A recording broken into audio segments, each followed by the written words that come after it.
can hit their home. We have this mindset that it happens to other people, not to ourselves, our loved ones, or someone we know. In the next few minutes, I would like to take you on a journey, moment by moment, through the mere seconds leading up to that disastrous event, which in turn began a struggle that would become a testament of faith and hope. It would challenge the will of a young, vivacious woman's life,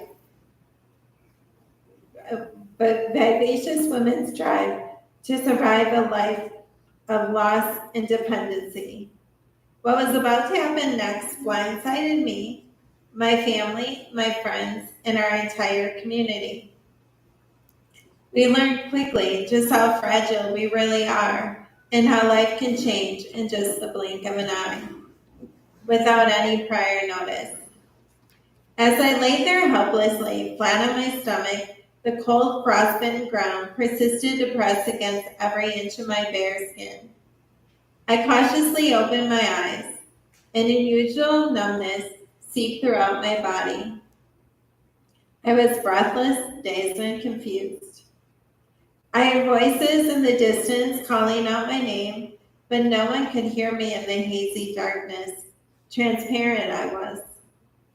My heart raced. I was not sure where I was or how I had gotten there. Breathlessly, I called out for help, but my voice was just a whisper. I tried to move, but my body was numb and frozen. I was literally trapped in my own skin.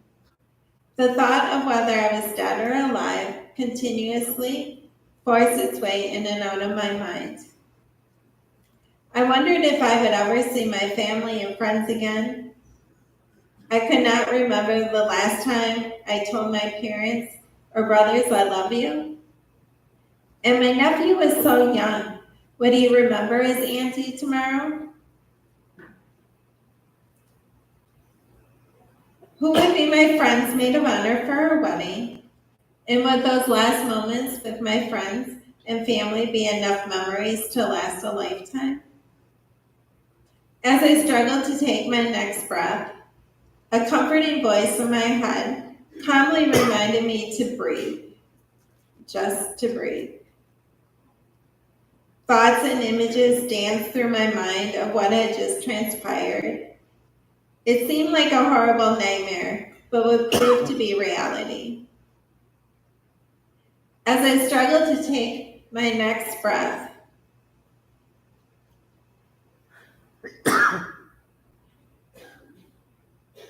a comforting voice in my head calmly reminded me just to breathe.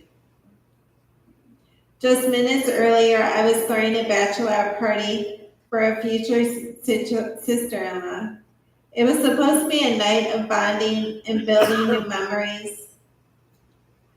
My fiance at the time had offered to be my designated driver. We all piled in a single cab pickup truck and headed home.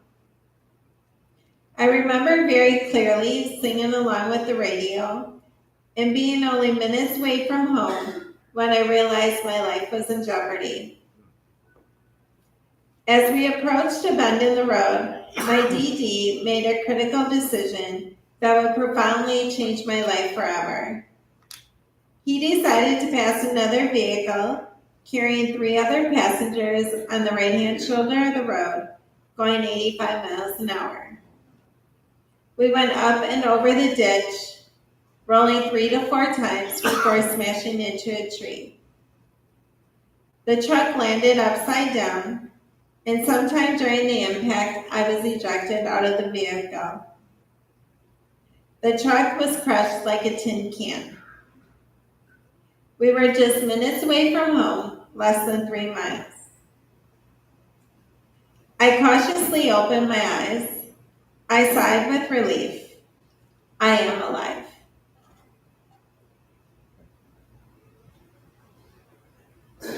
The fire and police departments arrived at the scene and were very cautious about moving me due to a possible neck injury and causing more damage.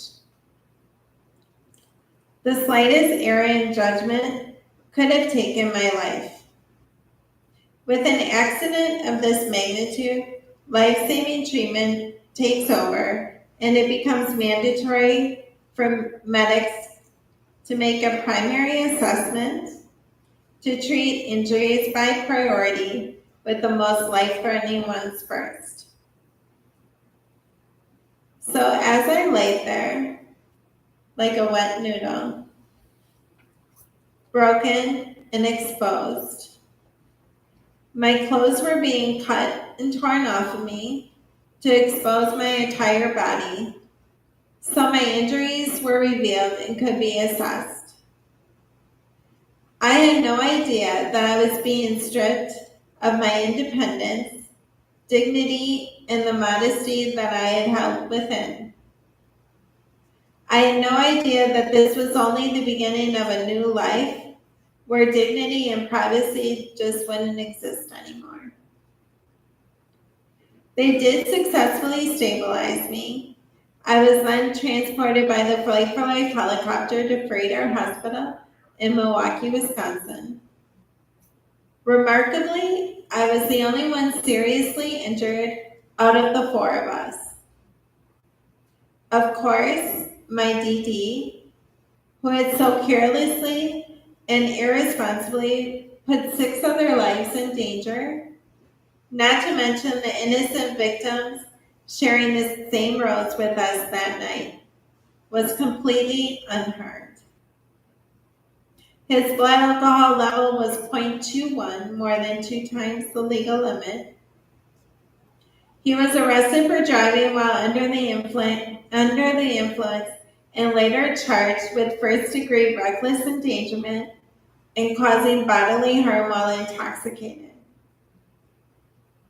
The next time I opened my eyes, I was in the hospital in the intensive care unit.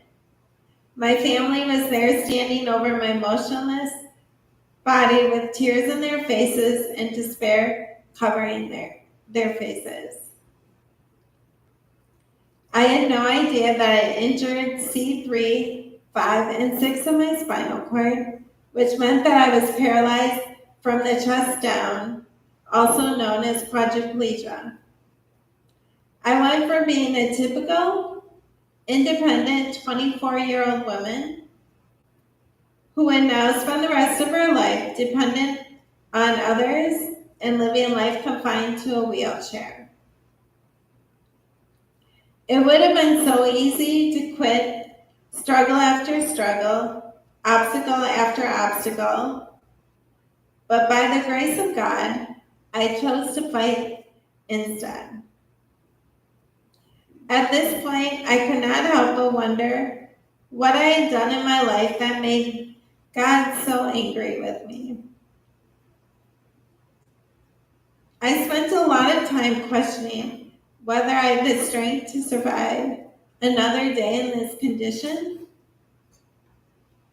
I found myself seeking God out even more, asking why. God, why did I survive that horrific day? What is my purpose now? How do I face the world in this capacity? My heart was aching for answers, but for the moment, my questions would go unanswered.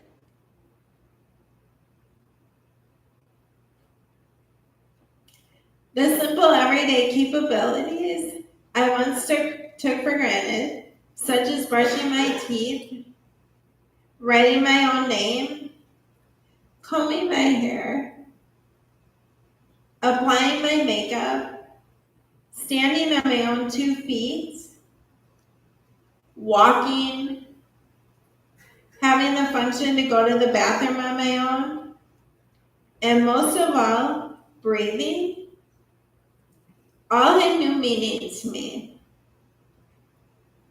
I spent the next 2 months in the hospital with intense occupational, physical, and recreational therapy. I felt like a child. I had to relearn everything and accept the things I had lost, possibly forever.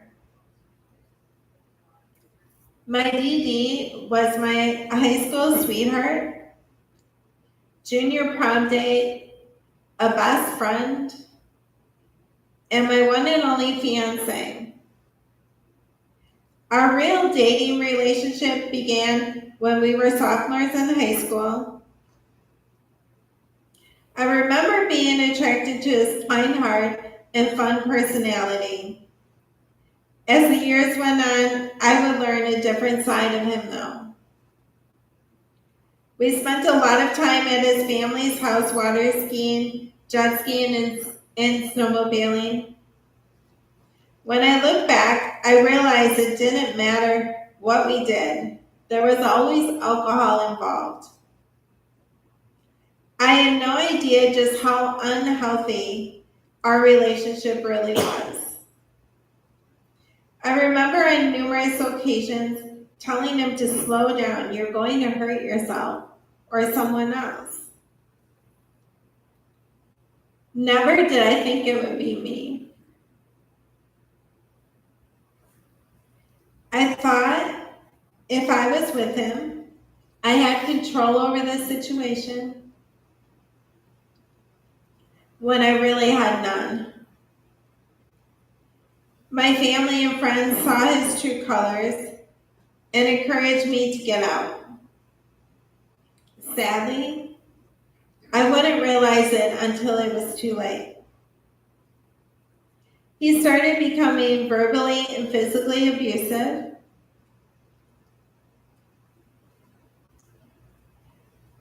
For some reason, I allowed this boy to steal my value and my self-worth.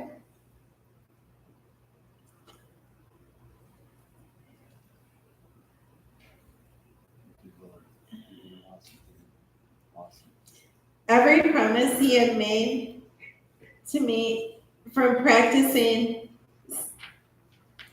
total sobriety to never drinking and driving again, kept going unanswered. I knew I needed to make some changes in order to find some peace in my life again.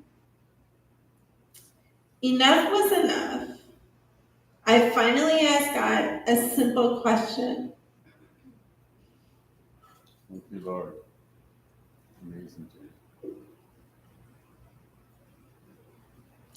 God, would I be with him if I wasn't in a wheelchair? His answer was loud and clear. Absolutely not.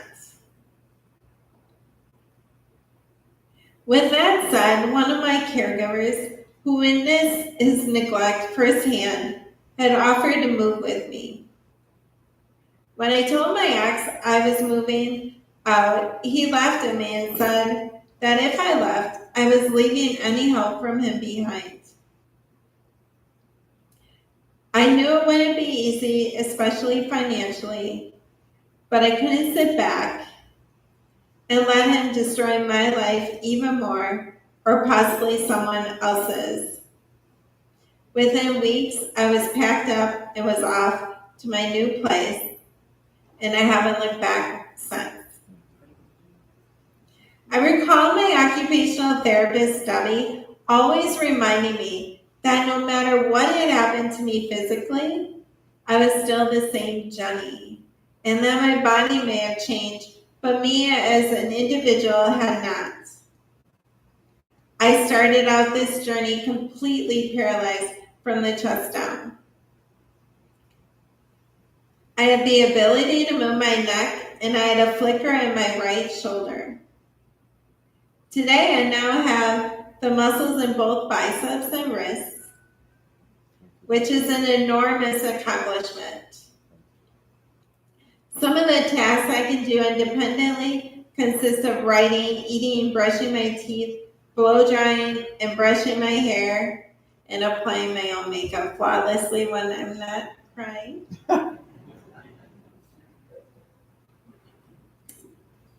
And I enjoy hiking, adaptive water skiing, kayaking, boating, snowmobiling, jet skiing, and four-wheeling. In 2001, I became Miss Wheelchair Wisconsin, representing our state at the National Miss Wheelchair America pageant. My platform was simple: the consequences of drinking and driving. In turn, God has blessed me with the ability to express my feelings on paper and speak in front of an audience, which jump-started my career as a motivational speaker. I have spoken to a countless number of schools, colleges, universities, as well as correctional institutions about topics ranging from the consequences of reckless driving, living life with a traumatic injury, unhealthy relationships, to overcoming adversity. Yes, thank you, Lord. I was honored to guest host the television show Discover Wisconsin, highlighting accessible destinations and equipment throughout the state. In 2008, I helped the Washera County chapter of the Ice Age Trail Alliance create an accessible portion of trail on the Bone Lake Wildlife Area right here in Hancock. I am also the visionary and director of This Is How We Roll, a fashion show fundraiser and community awareness event. The models are men, women, and children of all ages in wheelchairs rolling the runway for medical research. I inspire and give hope to more people than I could have ever imagined. Thank you, Lord. Thank you, Lord. Due to some medical needs I was facing, I moved to Washera County to be closer to my parents and grandparents about 15 years ago. I recall a caregiver inviting me to join them at Washera Community Church, so I started attending on Sundays and participated in Bible studies there. I was blessed. Thank you, Lord. I was blessed the moment I met my good friend TJ. Thank you, Lord. I've always respected and looked up to his personal relationship with God. We really enjoy worshiping, attending church and Christian concerts together. He introduced Celebrate Recovery to me and his dream of starting a group in Washera County, which is when we started one here right at Crossroads Family Church. Thank you, Lord. I had no idea where I fit into the big picture at CR, but God kept bringing me back each week. I felt if others could see the destruction alcohol and addiction can have on another person's life, it would encourage them to make the needed changes in their own lives. Amen. There's no way we can live fulfilled lives without having God in our lives. Yes. I will be the first to admit that this life is hard. A part of me died on that day, and the loss is unbearable more often than not. But God has never failed me. He has been there during my darkest days and has carried me the majority of the time. We cannot let our past and adversity define us. Through Celebrate Recovery, I've learned that it doesn't matter what your hurts, habits, or hangups are. With the right support system and Jesus, you can overcome anything. Amen. Thank you, Lord. Two of the verses I live by are Jeremiah 29:11. For I know the plans I have for you, declares the Lord. Plans to prosper you and not to harm you. Plans to give you hope and a future. In Luke 17:6, and the Lord answered, if you have faith the size of a mustard seed, you can say to this mulberry tree, be uprooted and planted in the sea, and it will obey. God never promised us life would be easy. He never promised there would be no pain, struggles, loss, or death. He didn't give us a step-by-step handbook, but he did give us the Bible, the commandments, and the values to live by. He encourages us to walk by He encourages us in our walk by giving us family and friends, people and places to find support and love in turn of times of despair, loss, and death. There's miracles and blessings, stories and strangers to find us when we need them most. He never said he'd follow our every footstep and every decision we make. What's cool is he did promise his son sacrificed for us. A promise that no matter what we face, no matter what fear may cloud our minds, no matter where we go or how we stray from him, he will never leave us alone. He promised to stand by our side and carry us through in every season of brokenness. He would bring us hope, strength, and truth. We are not meant to have perfect, pain-free lives. Nor are we supposed to have all the answers or the entirety of our existences figured out.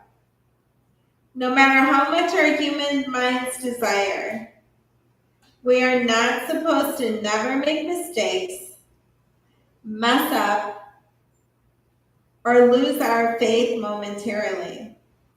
This life was not meant to be easy. For then there would be no purpose. God created us in his image to live, to love, to find our individual meaning, to honor him, to know that we will be challenged, shaken, and exhausted by the weight of the world. He promised he will never leave us alone. This means that God will always take weight of the world. He promised we will never be alone. This means that God will always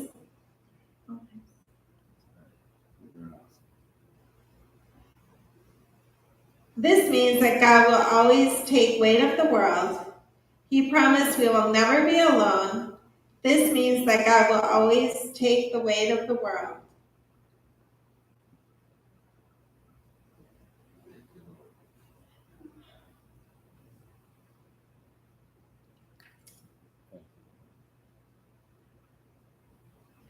This means that God will always take the weight of the world.